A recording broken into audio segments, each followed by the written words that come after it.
안녕하세요. 책 읽어주는 그녀, 라라입니다. 제가 오늘 소개해드릴 책은 베스트 옵션입니다. 이 책은 2025년 3월에 출간돼요. 현재 경제 경영 부문 신간이자 베스트셀러인 책이에요. 출판사는 비타북스, 저자는 이병구님입니다.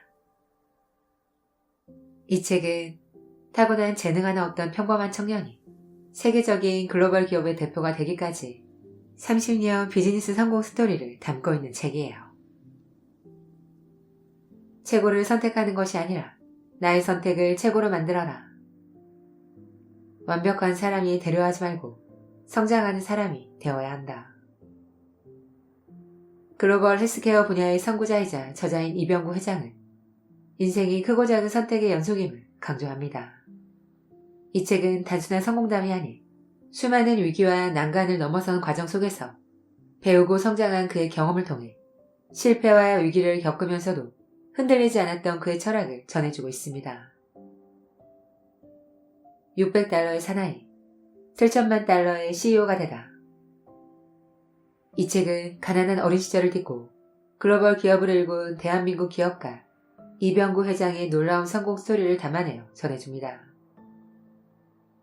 이병구 회장은 한국을 넘어 호주, 일본, 대만, 그리고 쿠바까지 사업을 확장하며 글로벌 헬스케어 시장을 개척했습니다. 특히 쿠바 국립과학연구소와 협력하여 쿠바의 파란 약으로 불리는 폴리코사노를 세계 시장에 선보이며 주목받았습니다. 경제위기, 법적 분쟁, 수많은 어려움 속에서도 그는 결코 포기하지 않았습니다. 오직 사람들에게 이로운 제품을 전하고자 하는 신념 하나로 끝까지 자신의 길을 걸어왔습니다. 이 책은 단순한 성공 스토리가 아니라 더 나은 선택을 통해 인생을 변화시키는 방법을 전해주고 있습니다. 저는 이 책을 보면서 너무나 현실적이고 공감 가는 이야기들을 통해 많은 걸 배울 수 있었어요. 결정을 앞두고 불안하거나 요즘 내 선택이 옳은가 고민이 많은 분들께 나만의 베스트 옵션을 찾을 수 있는 길을 알려주는 인생 책입니다. 그럼 저와 함께 최고를 만드는 최선의 선택을 만나시러 책 속으로 들어가 보실게요.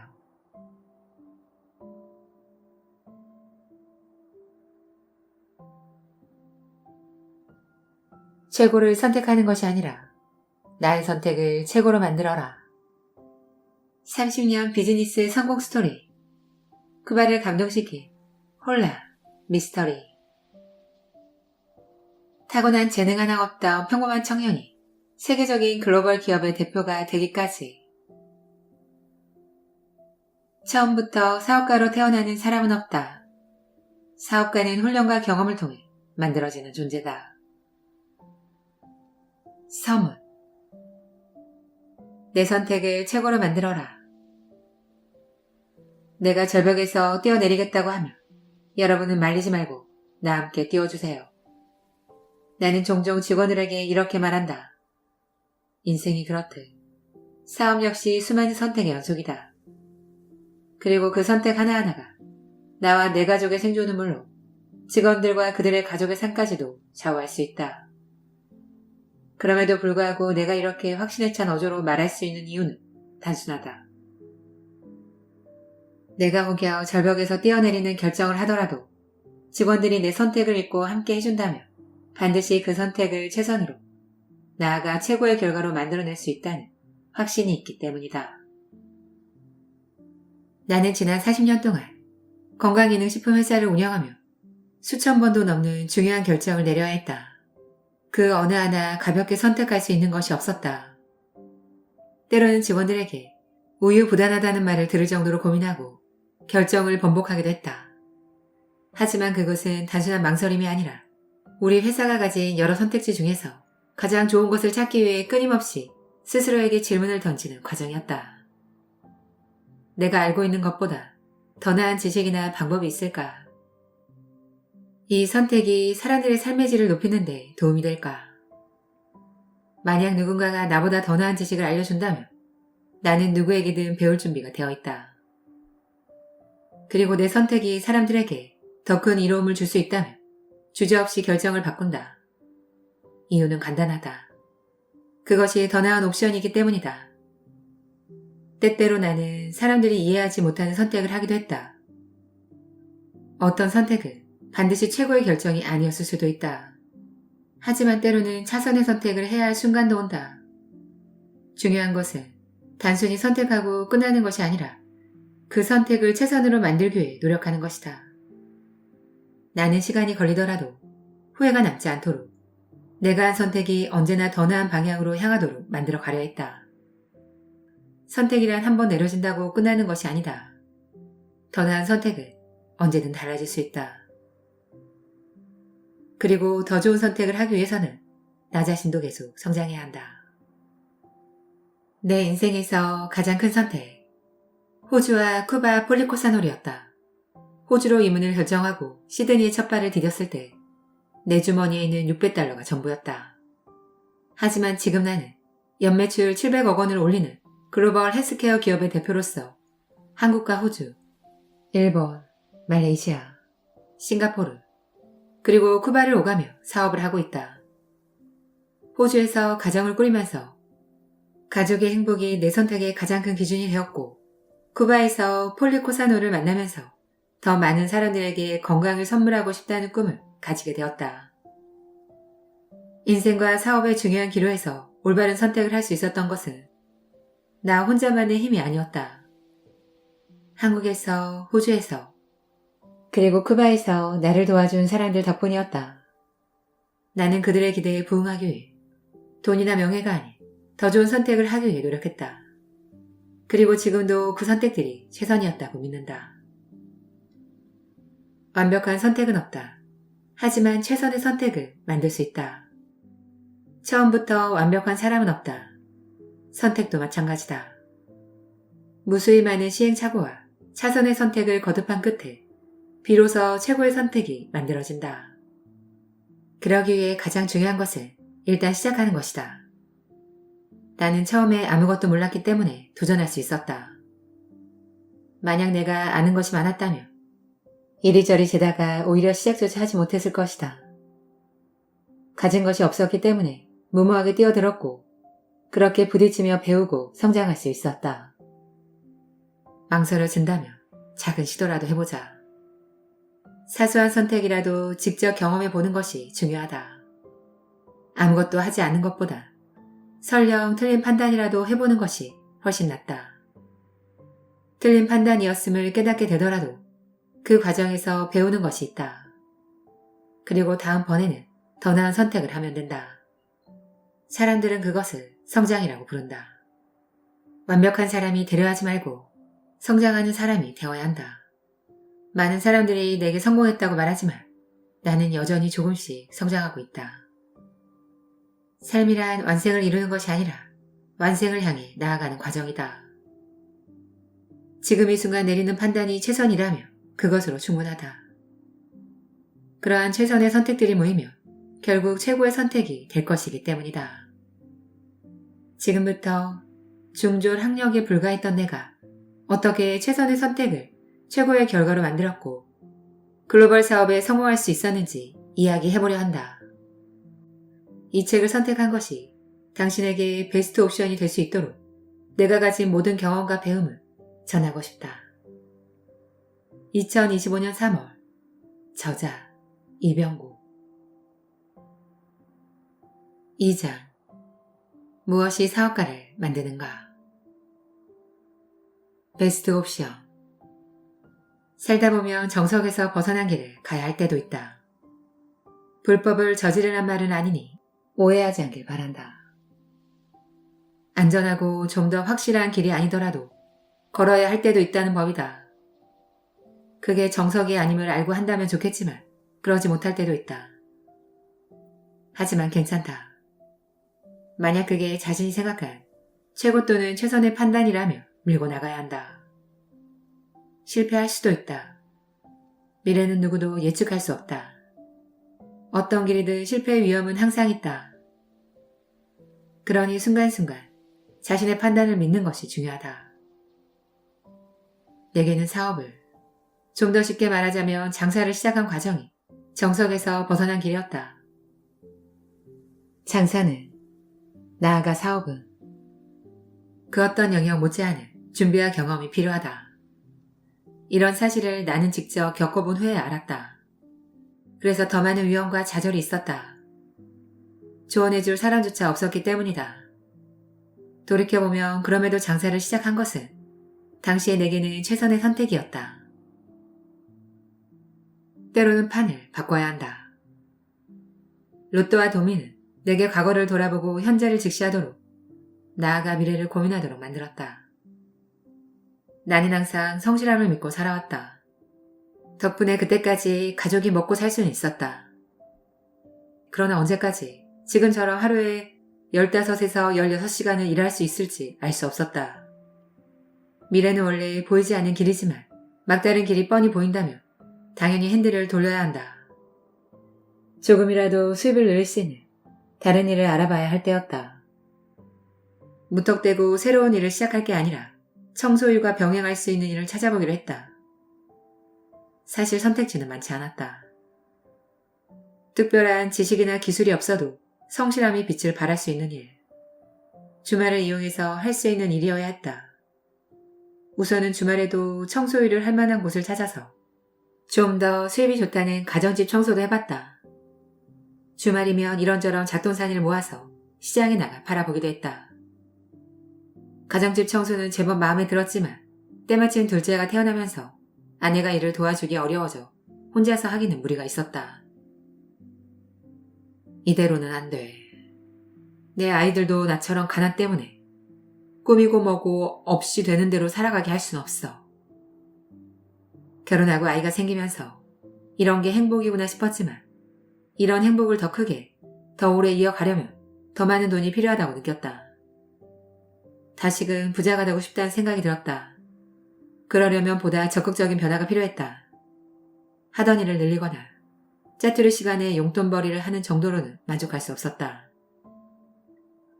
정해진 시간에 정해진 급여를 받고도 부자가 되는 것은 몸값이 높은 전문직 종사자 아니면 전문적인 기술이 있는 사람만 가능한 일이다.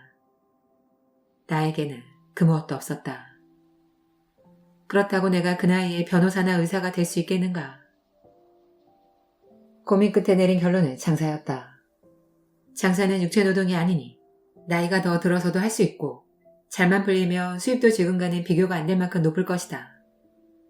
더욱이 이 무렵 나는 주말이면 인근 시장에 나가서 흔히 브라스라고 부르는 테이블이나 진열대에 올려두는 장식품을 주로 팔았는데 그때 장사의 지혜를 얻은 것이 있었다. 손님의 신뢰를 얻는 것이 무엇보다 중요하고 그러려면 나 자신이 신뢰할 수 있어야 한다는 사실을 깨달았다. 브라스는 흔히 황동으로 만든 장식품인데 나는 주로 동물 모양 브라스를 팔았다. 동물 브라스는 어디에 두어도 그런 대로 무난하기 때문이다. 그러니 시장이 꽤 넓은 편일 텐데 장사는 기대만큼 되지 않았다. 온종일 하나도 팔지 못하고 공치는 날이 허다했다. 어쩌다 하나 팔게 되어도 자릿세 내고 나면 남는 게 없었다.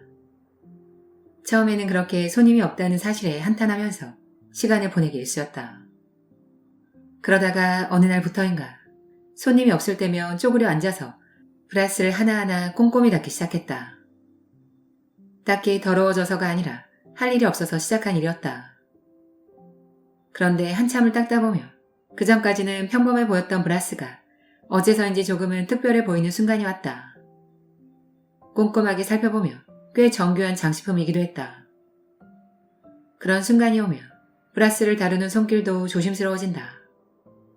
값비싼 예술작품을 다루듯 닦을 때도 한결 조심하게 된다.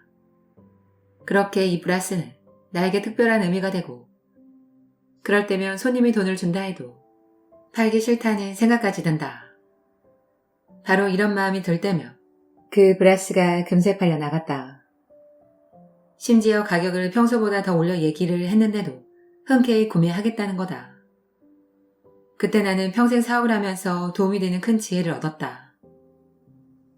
장사는 내가 그 제품을 좋아하는 정도가 아니라 파는 게 아까울 정도로 사랑하게 됐을 때 비로소 소비자에게 선택을 받을 수 있다는 어찌 보면 단순하지만 정말 소중한 가르침이었다. 주말 장사를 하며 성과도 조금씩 거두고 있던 터라 본격적으로 시작해도 잘할 수 있다는 자신감이 생겼다. 아내도 내 생각에 동의했다. 장사를 하면 아이들을 키우면서 도울 수 있을 거라는 말도 덧붙였다. 그렇다면 무슨 장사를 할 것인가?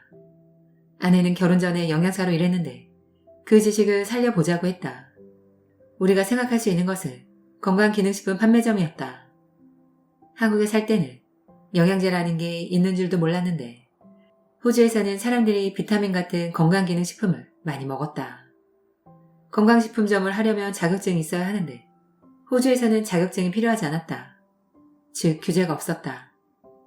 새로 매장을 열 정도의 여유는 없었기에 기존에 있던 곳을 인수하기로 하고 그때부터 본격적으로 적절한 곳을 찾아다녔다. 그 과정은 쉽지 않았다. 돈이 문제였다. 수익이 좋은 매장은 비쌌다. 권리금이 20만 달러나 되는 곳도 있었다. 지금 기준으로도 낮은 금액이 아니니 당시에는 어마어마한 돈이었다. 우리가 인수할 수 있을 만큼 싼 곳은 찾기도 힘들었고 겨우 찾아냈다 해도 수익성이 너무 떨어졌다. 그러나 지성이면 감천이라고 열심히 노력한 끝에 고든역 앞에 그럭저럭 가게 규모도 크고 매출과 수익이 괜찮은 매장을 찾아냈다. 권리금 2만 달러에 재고 2만 달러, 총 4만 달러만 있으면 되었다. 그동안 모은 돈과 은행 대출을 합치면 아슬아슬하게 부담할 수 있는 금액이었다. 마치 우리를 위해 신이 마련해 둔 것만 같아 뛸 듯이 기뻤다. 그렇게 우리 부부는 그 매장을 인수했다. 잘못된 판단을 최선의 결과로. 어엿한 사장님이 되었다는 뿌듯함을 얼마 가지 못했다. 좋은 곳을 싸게 샀다고 생각했는데 오산이었다. 모두 내 미숙함 때문이었다. 장사하는 사람들 사이에서는 마크업이라는 개념을 중요하게 본다. 마크업은 쉽게 말해 제품 구매 가격에다 몇 %를 더하여 소비자 가격을 책정하는 것이고 마진과는 다른 개념이다. 자세히 설명하자면 복잡해지니 이해를 돕기 위해 단순하게 설명해 보겠다. 100원짜리 물건을 구매하여 60% 마크업하여 고객에게 팔았다면 매출은 160원이고 물건 원가를 뺀 60원이 마진이 된다. 이를 계산해보니 매출이 160원에서 마진 60원, 37.5%가 된다. 전 가게 주인이 구매 가격에서 60%를 마크업한다고 하여 나는 60%가 모두 마진이 되는 줄 알았고 마진을 60%라고 잘못 계산하고 가게를 인수한 것이다. 하지만 다시 계산해보니 실제로는 적자 나는 가게를 인수한 것이 아닌가. 제대로 시작도 해보기 전에 손해를 본 셈이었다. 당황했고 속상했지만 돌이킬 수 없는 일이었다. 매장을 다시 내놓을까도 생각해봤지만 나처럼 어리숙한 사람이 나타나지 않는 이상 손해를 보고 팔 수밖에 없었다. 처음에는 이런 상황을 제대로 알려주지 않은 전 주인을 탓하기도 했다. 장사에 대해 무지한 상황에서 섣불리 덤벼든 나 자신을 원망하기도 했다. 괜히 장사를 시작했나 싶은 후회도 들었다. 그러나 다시 그때로 돌아간다 해도 나는 장사를 했을 것이다. 그게 당시에 생각할 수 있는 최선의 선택이었기 때문이다. 후회는 누구나 할 수 있다. 하지만 언제나 그렇듯 후회는 답이 아니다. 같은 실수를 반복하지 않게 해주는 약이 될 수도 있지만 과하면 앞으로 나가지 못하는 걸림돌이 되기도 한다. 그때의 나는 후회할 시간도 없다는 게 돌이켜보면 불행이었으면서도 다행이었다. 다른 길을 찾기에는 시간도 돈도 경험도 지식도 부족했으니 어떻게든 매장을 잘 운영해야 했다. 그런 면에서 보면 선택지가 없었으니 불행이었다. 그러나 한 길만을 밀고 나가는 상황은 집중력과 의지를 불태우게 만든다는 점에서 다행이었다. 이제 다른 고민을 할 것 없이 이 매장을 성공시키는데 모든 것을 걸어야 할 시점이었다. 누구나 실패도 하고 실수도 한다. 장고 끝에 악수를 둔다고 길고 깊은 고민 끝에 내린 결정이 최악의 선택이 될 수도 있다. 그러나 한 가지 명심해야 한다. 어떤 결정이든 자신이 최선이라고 믿기 때문에 내린 선택이다. 그러니 그 순간만큼은 그 선택이 최선의 선택인 셈이다. 선택을 앞두고 우리가 명심해야 할 것은 두 가지다. 첫째, 최선을 택하기 위해 노력한다. 둘째, 최선이 아닌 것으로 밝혀졌다면 바로 포기할 게 아니라 그 선택을 최선으로 바꾸기 위해 다시 매 순간 최선을 택하려 노력한다. 이런 과정을 거치면 최선을 택하게 되거나 최선이 아니었던 선택도 결국은 최선의 선택으로 바뀌게 된다. 과정은 차차 설명하기로 하고 결과부터 말하자면 나는 이런 마음가짐으로 매장을 성공시켰다. 이때부터 항상 최선을 택하기 위해 노력하고 실수를 저질렀다 해도 이를 다시 최선의 결과로 바꾸는 베스트 옵션이란 개념이 어렴풋이나마 생겨났다.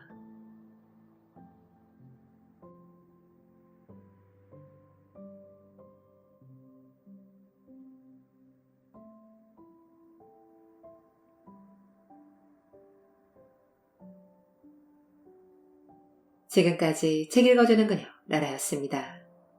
오늘도 끝까지 들어주셔서 감사드려요. 우리 구독자님들, 저는 오늘 이 책을 읽으면서 마치 조용한 저녁에 좋은 친구와 깊은 대화를 나누는 느낌이었어요.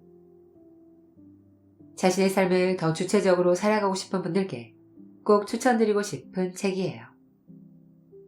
저는 항상 여러분을 응원합니다. 아시죠? 사랑합니다.